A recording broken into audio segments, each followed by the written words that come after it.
Direktur Eksekutif Perludem Khoirunisa Nur Agustiati mengatakan warga harus proaktif mengecek dan juga melapor jika menemukan pencatutan NIK.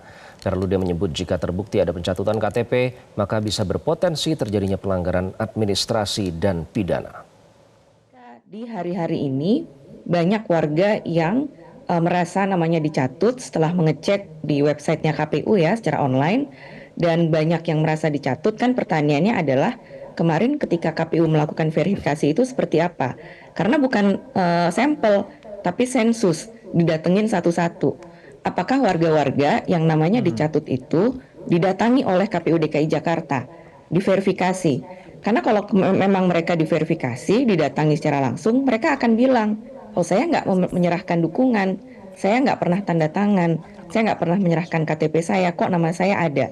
Nah kalau verifikasi itu betul-betul dilakukan, pasti namanya dicoret oleh KPU DKI Jakarta gitu ya. Jadi ini pertama keanehannya gitu Mbak.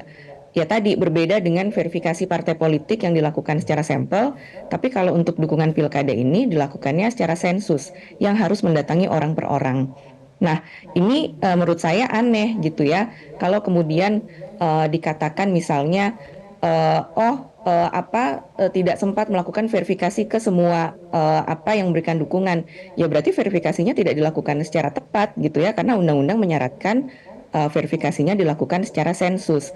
Nah, jadi menurut saya hari ini selain tadi ya warga juga diminta proaktif untuk mengecek, melapor, tapi harapannya Bawaslu juga bisa proaktif.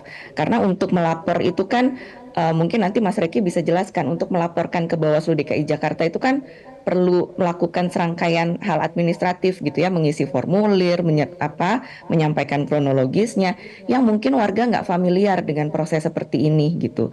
Sehingga kalau misalnya warga merasa ya mau lapor aja repot, akhirnya kan ya terbiarkan begitu saja gitu ya. Padahal ini merupakan kalau memang ini terbukti kan pelanggarannya tadi bukan hanya administrasi tapi juga bisa pidana gitu. Jelajahi cara baru mendapatkan informasi. Download Metro TV Extend sekarang.